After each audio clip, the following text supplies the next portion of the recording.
Hi everybody, Gianna Gleese here.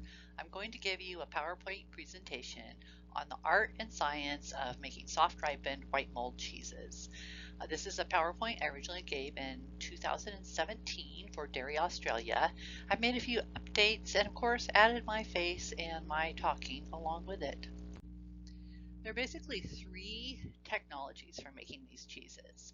And going forward with your own practice, it's important to keep these options in mind.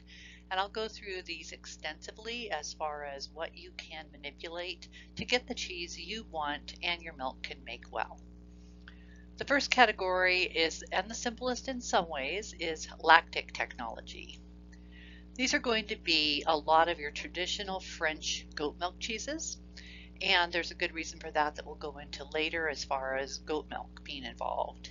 The picture there on the right is I took this in England at a cheese shop where they can sell legally, lucky them, all of these raw milk, beautiful little cheeses that you know are going to be also amazing. I did sneak some of those back in, of course. The characteristics of these cheeses, so you can tell from when you're like out buying or tasting, you'll start being able to detect these things. They're usually going to have, almost always, a firm or crumbly paste.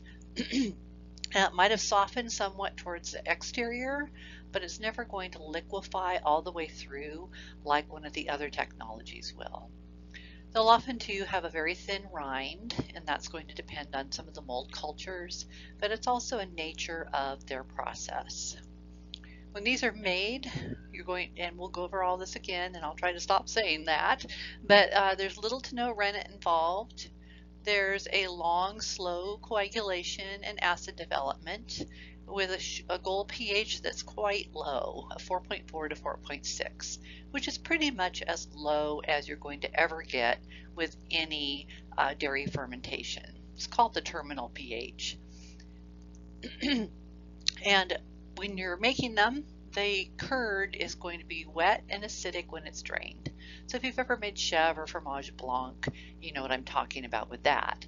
And that make right there is basically, could become a white bloomy if you add the mold cultures. It can be drained in bags and reformed into wheels or little shapes or drained in forms.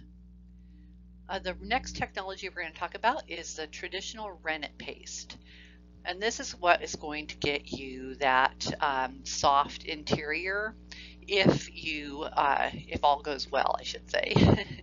The picture you're seeing there is a cow milk brie style I made in a class we had, and the students helped make it in the full, like really big wheel that you would see for traditional brie. And this was also raw milk. Camembert and, as the aforementioned brie, are in this category. Soft and creamy paste when they're ripe.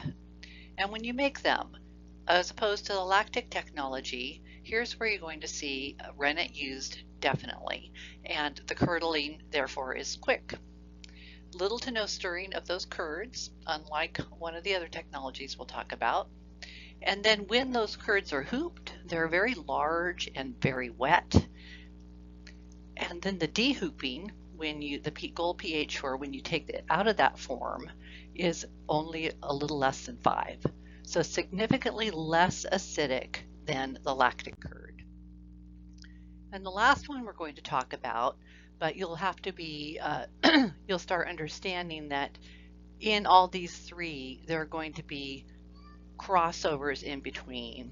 And I do have a kitty in the window here that has decided his presence is important. So if you hear meowing, it's not me. Rennet and stabilized pastes are often thought of as industrial cheeses, and indeed many that are made for shipping and for long grocery store shelf life do use this technology, but there's nothing negative about it, and it can be done purposefully by artisan and farmstead cheesemakers for similar reasons. To give a longer chance to age. It helps you make a little bit more money because when they get to the store, they're not needing to be sold immediately. So you're going to have a soft paste with this when it's at its peak, but it will never fully liquefy or over liquefy, if you will, like the full rennet technology would do. I meant to mention that before. The make in the nutshell, you're still going to have that quick rennet coagulation, but there's going to be a little bit more stirring of the curds and smaller curd size at hooping. Other ways the curd can be stabilized is through washing the curd to remove some of the lactose to slow the acidification, adding fat. So if you think of triple cream bries, triple cream cheeses, or double cream, this has that effect on the process. So those are several of the ways you can do this. Now it's important for me to address really briefly why these cheeses are considered high risk. So you'll hear, for pregnant women in particular, that they should not eat these. And whether you do or don't is completely up to you and how you feel with your advice from your doctor. But I want to tell you why, as a producer, you need to be aware of this. So both pasteurized and raw milk versions are considered high risk. And in some data collection that the USDA and FDA did a few years ago, pasteurized cheeses of this category were implicated slightly more often than raw milk cheeses for foodborne illness. Now, that's not because raw milk cheeses are always safer. They have equal issues with potential contamination, but it's because these cheeses are very susceptible to post-production contamination. So the cheesemaker could have done everything right, but because of the nature of these cheeses, after they're made, they're easy to recontaminate, primarily because of the surface pH being so alkaline. So acidic is anything below 7, 7 is neutral, and then anything above that is alkaline, which becomes a wonderful place for a lot of nasty microbes to live, Listeria in particular. So if you're an artisan producer or even a home producer, keep this in mind during your production flow. So you should never have these cheeses, any cheese really, but these cheeses in particular, you don't want them to cross paths with anything that's higher risk or could potentially contaminate them after the make. So you'll address that in your food safety plans if you're regulated and need to do that. So how do we make these cheeses and how do we get them to the point where we want them?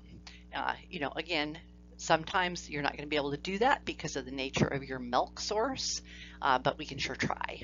So buffering is something I talk a lot about. I have a whole separate PowerPoint just on that I will be putting up at some point, but it is the key to making all these cheeses.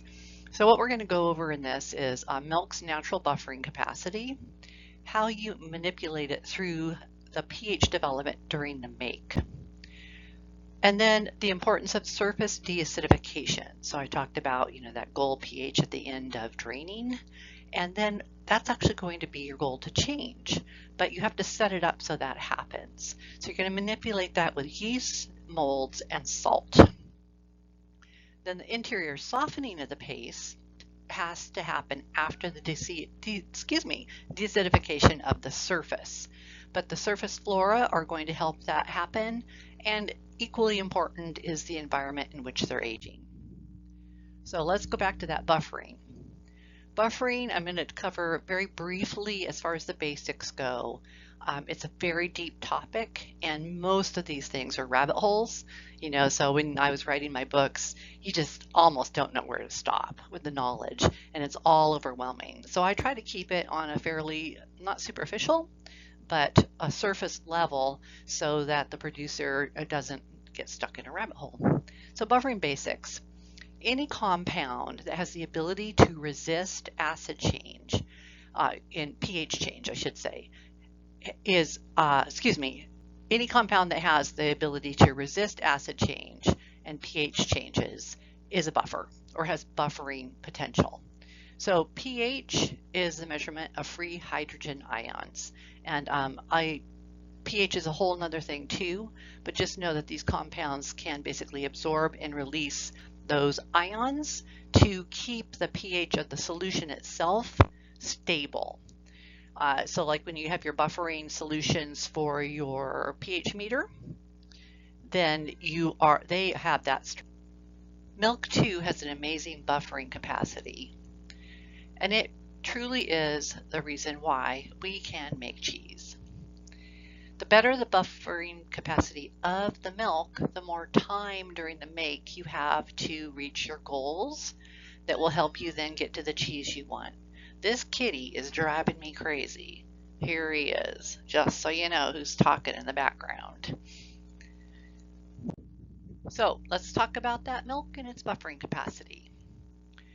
The casein micelle is the structure within milk, a little diagram there, or a little drawing of what it could look like, that sequesters a lot of the buffering, has a lot of the buffering capacity.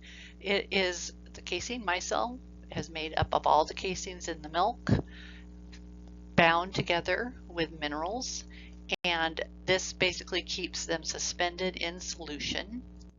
There are also proteins floating within the serum, the liquid portion of the milk, and minerals as well. So because casein is a major buffer in milk, we need to focus in on that. And in particular, the casein alpha S1 is associated with having the best buffering capacity. So earlier I mentioned that you may have these goals for what kind of cheese you want to make, but the milk is going to dictate that. And this is where that comes into play. So as I mentioned before, you're going to have those minerals free floating in the milk, and those are often called ionic, or the calcium. And then the calcium, which is the major buffer, is also bound in milk to proteins, citrate, and phosphate. And this is particularly in the micellar structure. When it's bound and when it's in this structure, it's called colloidal. Colloidal calcium phosphate is the most common term for the whole shebang there, and also known as CCP, which also happens to stand for Certified Cheese Professional if you are with the American Cheese Society and have done that test. Don't be confused. It's also a critical control point for safety programs, so for cheesemakers. Very popular. Anyway, when it's in this micellar structure, it's considered bound. But it's not permanently bound, it's dynamic, meaning it's going to shift around depending on temperature, the ionic bonding strength of that particular protein or compound, such as phosphate or citrate, and the pH of the liquid surrounding it. It's very dynamic and fluctuating. But here's the thing, and this is discovered when I was down one of those rabbit holes. Even modern research right now doesn't fully understand this process and how you can be in charge of it. So it's a moving target for cheesemakers, and that's one of the things with cheesemaking you have to sort of embrace, is that it's going to change, and on a day-to-day basis perhaps, and it's going to be a challenge. Unless you're working with standardized milk, and even then it still can be somewhat. So we've got this milk, we've got all the calcium in there. 2/3 of that is colloidal and bound, which is great because that adds extra buffering strength for the milk. So on this little note down here, colloidal calcium phosphate exists in milk or buffering capacity in a greater quantity than would normally be found in a solution of another pH. What did I just say? So milk's pH at start, hey Percy, is just below 7, usually around 6.66 or so. Most solutions at that pH do not have strong buffering capacity naturally, but milk does.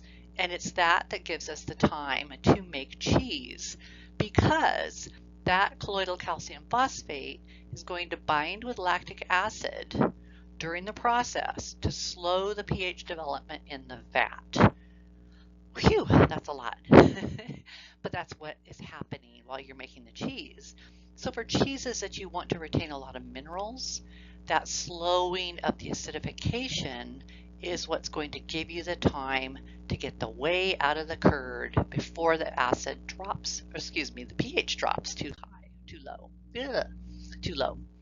So Let's start looking at this comparison of pHs that you want for these different technologies. So you can see a little columns there, and these are all numbers that came directly from the producers of different cultures.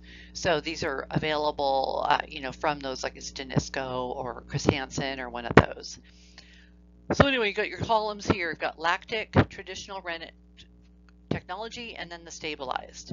So pH goals at renneting, at unmolding, the mineralization content at the end, and when those cheeses are best before. Now, of course, that crosses over a little from the pH benchmarks, but you'll see the results here. So it's obviously just a progressive difference here. So the pH at renneting is going to be lower for the lactic and highest for the stabilized, and right in between for the rennet. Same way as the unmolding here, really low for a lactic curd, in between for traditional, and even higher for stabilized. That has a direct result on your mineral retention in the curd and in the final cheese, which is I mentioned just a little moment ago. So you can see here the calcium to fat, free fat to dry matter is your minerals. So the calcium ratio to fat to dry matter. Yeah, so anyway, there you go. You see it. Highest mineral content in the stabilized and lowest in the lactic. It's often taught in cheese making, and I agree with this, to think of the minerals as the mortar holding the proteins together. So if you think of it that way, the fewer minerals, the less mineral content in the final product, the less stability in the curd. So that's why those lactic curd cheeses are a little bit crumbly compared to the others. The higher the mineral content of the final cheese, the less it's going to run and ooze, and the longer shelf life it will have, because it's not as subject to change of pH and breakdown. So let's talk about the starter culture choices to also get you to these goals. Mesophiles, those worm-loving microbes, they're going to produce more acid by hooping time just because of the temperature that they grow most rapidly at, which is going to be your make temperature. When you have more acid production by the time the cheese is hooped, you're going to end up with less minerals in the cheese, less mineral content in the cheese, the final cheese. This also, though, is very important. You don't always want to keep those minerals, because the more the minerals have been removed, the lower the buffering capacity of the final cheese. We'll get to that little secret here. Mesophiles also are very well known for being great aroma producers. So, the nice fragrant cheese is one of our goals most often. In the thermophiles, the TA50/52, which is just a phage rotation, is also an option. Now, those are going to produce much slower acid, or have a much slower acid production. That's going to help you keep a higher pH at hooping if you want it. Remember, none of these are perfect. It's what you want, which also will leave more minerals in the curd, leaves more buffering capacity in the final cheese, which is going to produce a more stable paste. Also, thermophiles are often producers of something called exopolysaccharides. So exopolysaccharides are linked sugars, basically, or residuals, that will create a creamy texture in the cheese. You encounter it sometimes in yogurts, that kind of viscous nature and texture, and it's really weird when you find it really in a heavy, really thick, gooey, almost ready for a science experiment type of slime, but when it's in the right amounts, it can add a nice mouthfeel. So, cultures and rennet used for all these different technologies. So, looking back at all these, you can see here our traditional is right in the middle. So you're never going to use thermophiles for a lactic curd because you want that fast acidification. But the stabilized, you want the slower acidification because you want more minerals kept in the curd. And in between, you might use more or less of each. Rennet also comes into play for this. We all know and think of rennet as just to curdle the cheese, but it also provides enzymes that help break down the proteins later. So this is important for all cheeses. So the ratio used, milliliters per 100 liters, or about 26 gallons. Going to be closer on this low amount for the lactic, and highest at the stabilized and in between.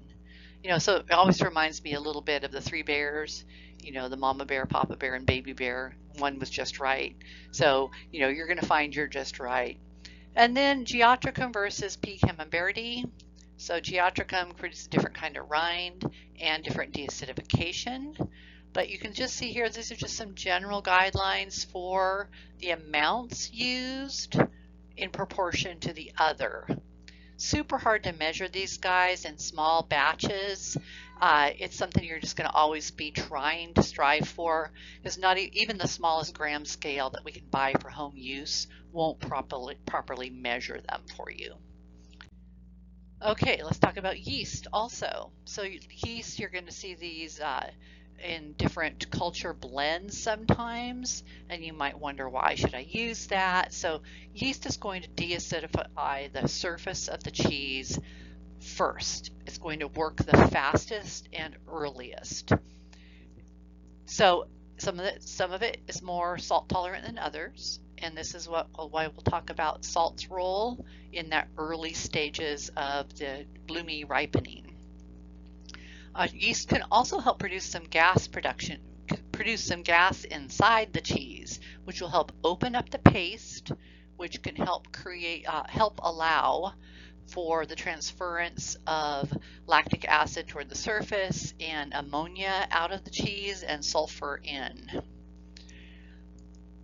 So those eyes are helpful for that. So, like that cheese I showed you earlier, that brie, that cow milk brie style, had all those big air pockets in it. That was good. That wasn't necessarily from yeast, but it was from the make and, not doing a lot of stirring and no pressing. But all that's what you want for those cheeses. Yeast can also help with fat and protein breakdown within the whole cheese, and that will vary on its effect on the overall softening of the cheese, and then flavor too.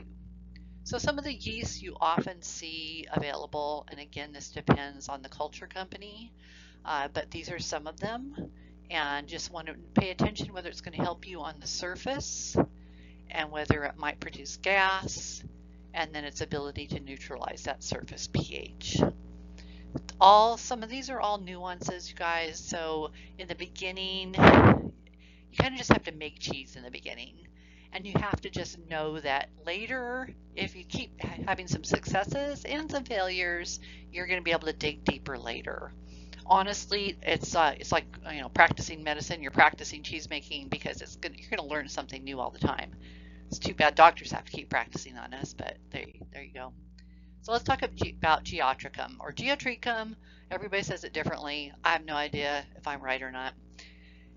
So these little cheeses are cheeses I took pictures of in Lithuania when I was there teaching and doing some cheese judging. So you see the thin skin. These are not necessarily beautiful, like this one right here with this multi-flora surface. In a lot of countries, that's going to be seen as delicious. Here in the States, we're not quite there yet, but we're getting there on what we might like. And over here, you see some yellowing, orangey color from yeast, not from bee linens, which used to be believed did that, but yeast coloring the surface, which is great too. Geotricum can also produce some great aroma, and it can help control the rind thickness because it does produce the thinnest rind of all compared to P. camemberti. So some of the Geotricum strains, Geotricum is not just Geotricum. Everywhere you go, there's lots of environmental geo, and your influences are going to be somewhat out of your control in artisan settings. But just see this. You're going to have some of these different appearances, growth rate, salt tolerance, flavor, and the lipolysis and proteolysis potential of that mold, how it can break down those, whether that will help you or not. I just pick one usually and go with it. But if you're a commercial producer trying to really tweak your batch, then you will want to know more. And pecan Verde, really significant part of the rind texture. One of the biggest flaws when you're tasting and judging bloomies is too thick of a rind, or something known as frog skin, where it's just kind of coming off, or toad skin, in these flakes that are really, have a rubbery texture. Not pleasant. So learning to control that rind growth can be tweaked by which pecan Verde strain you're choosing. So the texture, rind thickness, different thicknesses, heights, flavor, different aroma compounds produced by some of these strains, and there are so many. Some of the literature that comes from the producers of these shows these really cool spiderweb craft things, where you can take your cheese over to certain directions or not. So there's lots of potential and lots of ways to get lost in all of that. Flavor compounds, paste texture. So here's, where we're headed toward that creamy goal usually for the traditional style. So lactate, which is basically lactic acid combined with the calcium. So it's kind of still acid, but in a changed form. That is in the paste, and it's being drawn out by the surface molds, and that's changing the interior of the cheese. And through I'll talk about that next, or soon. So PC, some choices for that from Choose It, at least in when I did this presentation originally. Just a whole bunch here, and other companies have a lot too, but you've got these different characteristics here that you can pick and choose in some. Now SAM3 down here is one I used a lot of because it has anti-mucor abilities, so that its version, this strain of the Penicillium is better at repelling the black mold. That's the mucor, which it's never a pretty thing on those cheeses and doesn't help the flavor or surface. So dosing these things, rates of dosing yeasts with GO and PC.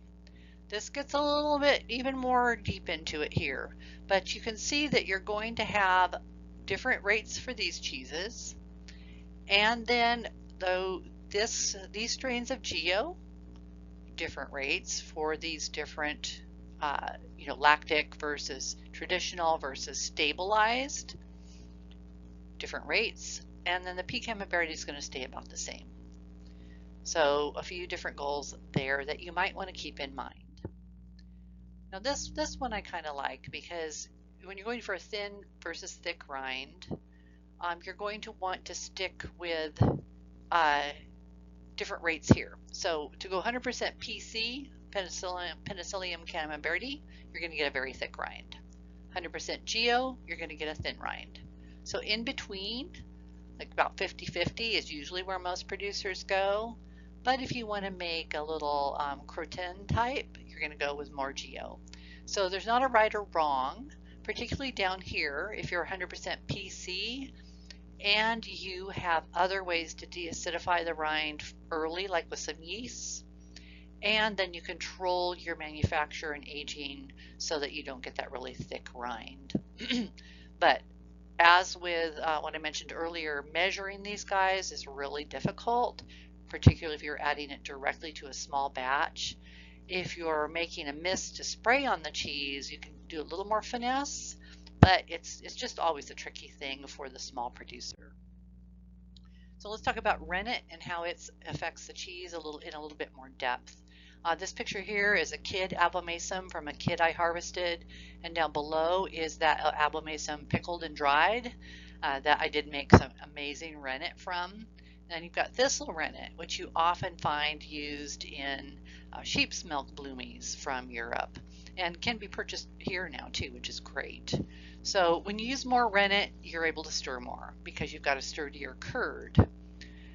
As if you might remember back earlier, I was talking about no stirring for the lactic, small amount of stirring for the traditional. and more stirring for the stabilized. So here's where kind of referring back to why it's really important to measure the rennet, because it's going to affect this. And it's not only that you can stir it more, but the rennet itself is going to start expelling more whey. It's going to encourage that to happen. So if you get too much rennet, even if you don't stir it, you might still get the results you weren't looking for. More minerals are going to be retained if you lose that whey too early. And then during aging, it's going to play a small role in proteolysis, which is going to provide those flavors and breakdown of proteins. So the type of rennet too is going to influence it. From thistle, which can cause bitterness, but sheep's milk cheese can handle it, to true animal rennet, which is going to have a lot of potential because of the enzymes that are in some of the rennet pastes, where it will include lipases, to vegetarian rennets. All going to change it. Okay, so shifting gears a tiny bit here to what is called resolubilization. So that's that softening of the paste. So, you know, the cheese, these soft cheeses, let's just say a traditional brie that's ready to ooze onto your plate, that doesn't start out that way. It doesn't get that way because you kept a lot of water in the curd. It doesn't get that way because it's all cream.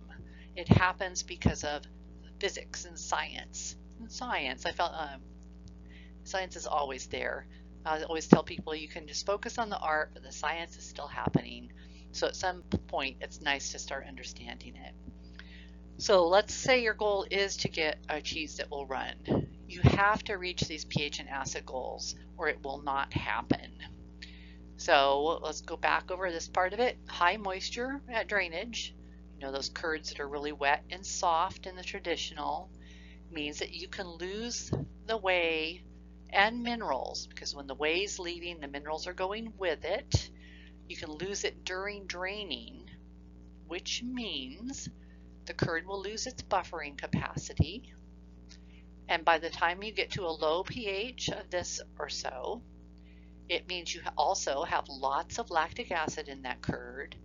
That is food for the yeasts and then the white molds, which will mean a lot of consumption of lactic acid by that white mold can then raise the surface pH and keep consuming that acid and produce ammonia, which means, you know, and sometimes you get too much ammonia and they get ammoniated. So that's another tricky part. But anyway, so you want that ammonia to be produced because it's alkaline and it's going to help deacidify the curd inside, raising the pH. Deacidifying is going to raise the pH.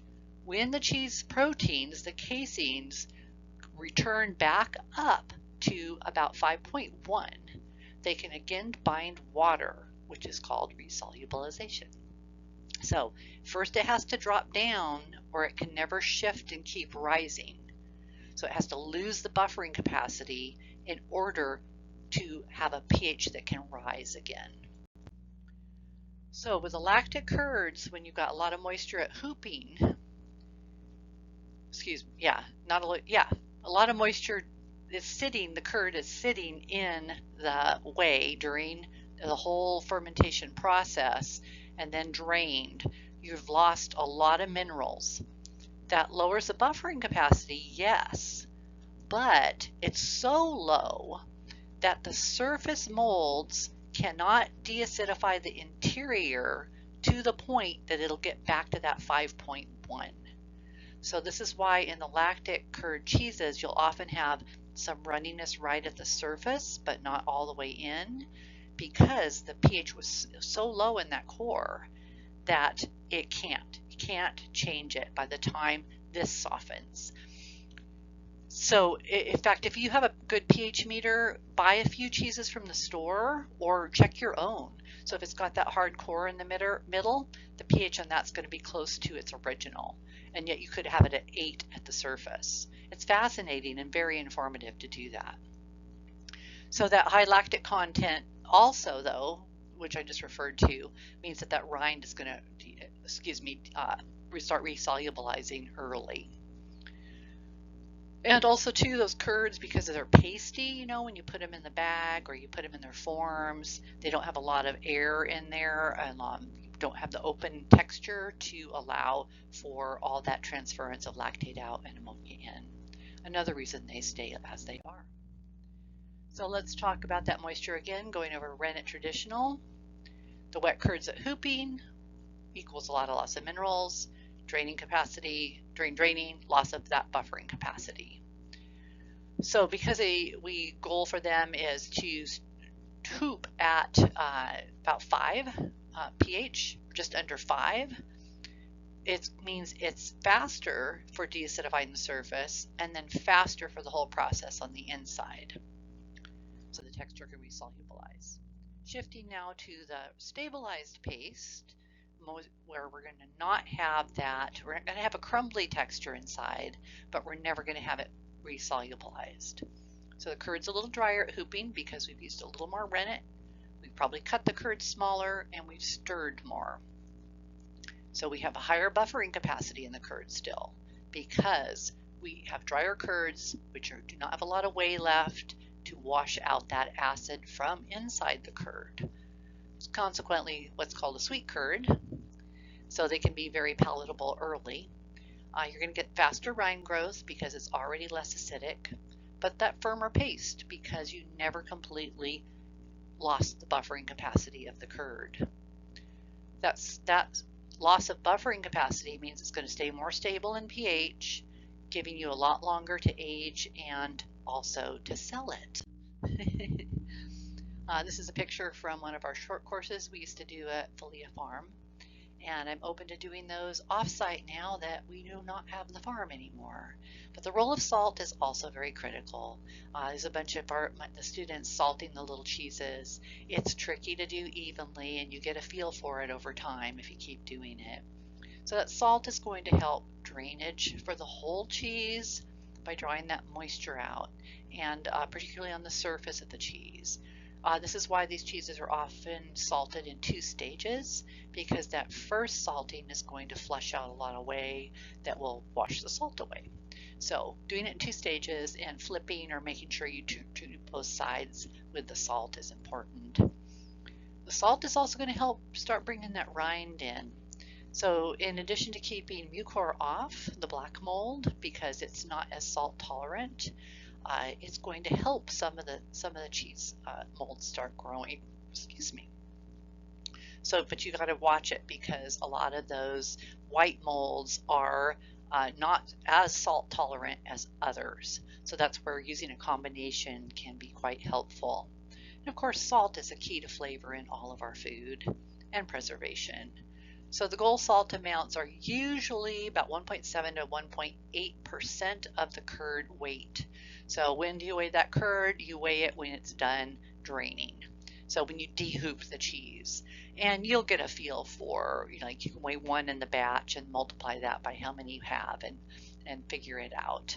And some people get to the point where they're just able to guess, and because you get good at sensing and eyeballing stuff.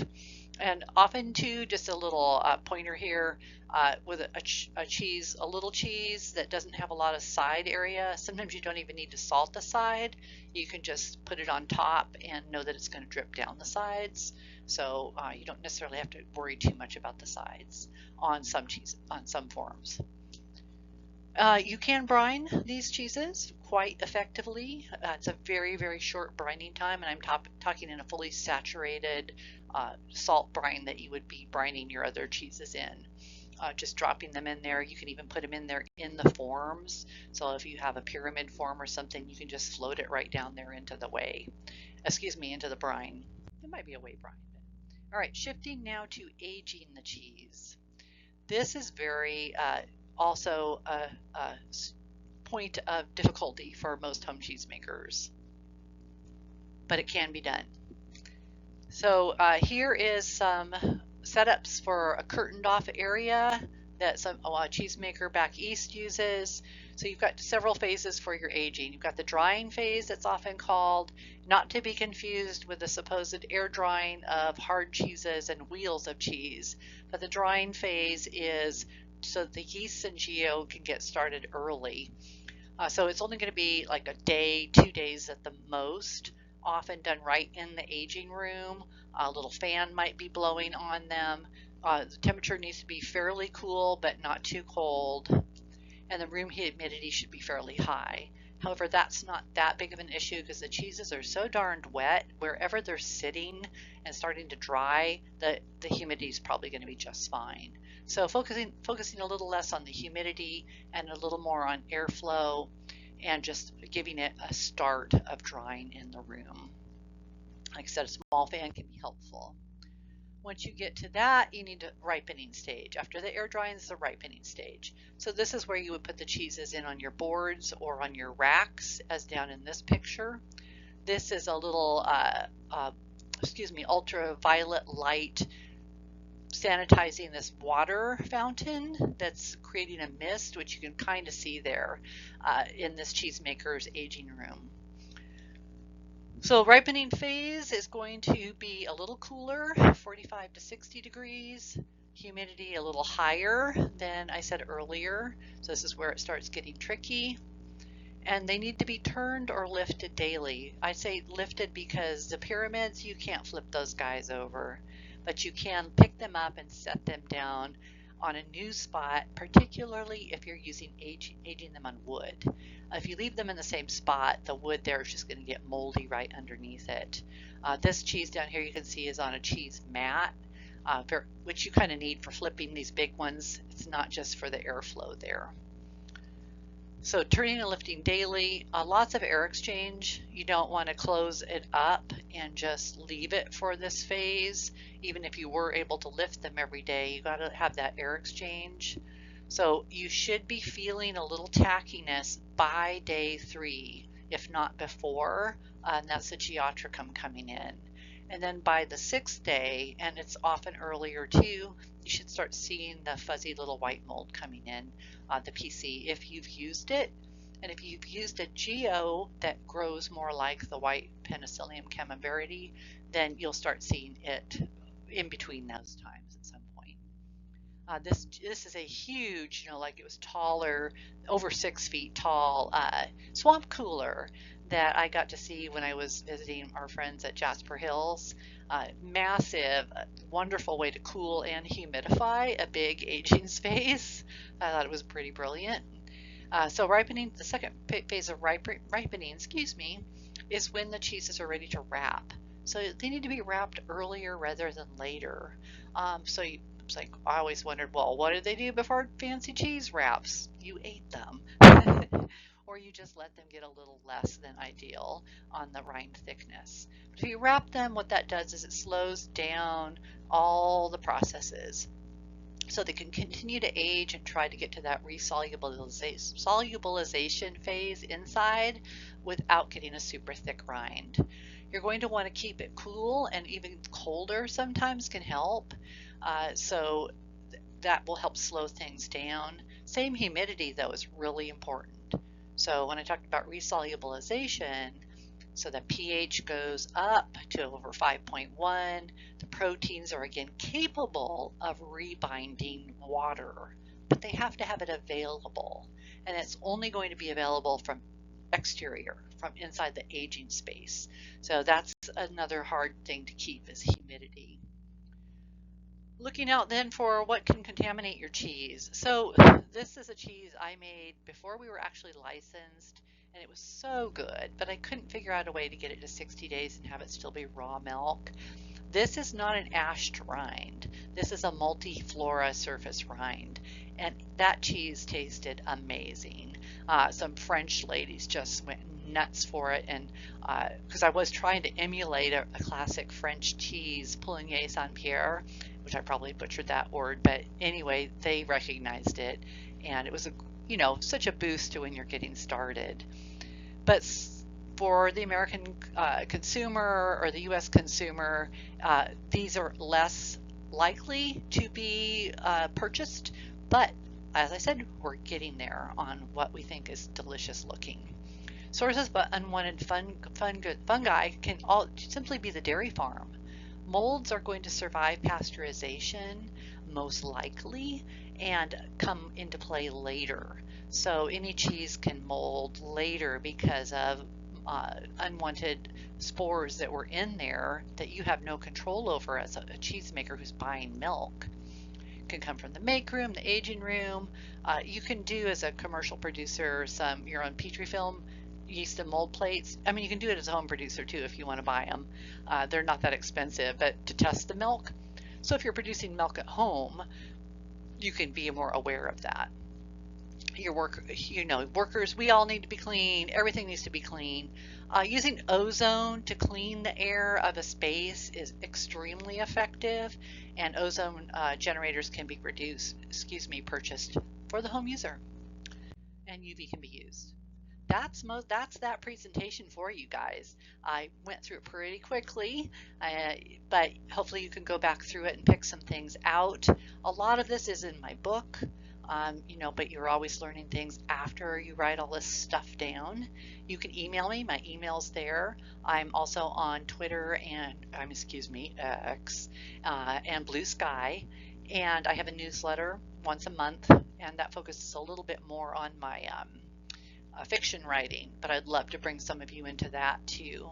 And then my website and our farm website is still up also. I love that if anyone will review the books and rate them on whatever platform you read on. It's always super helpful, even though the books have been out for a long time. And I'm working on getting the small scale dairy, the small scale cheese business, and holistic goat care produced as ebooks, because those currently are not available. Thanks again for spending this time with me and being cheesy together. Keep it up.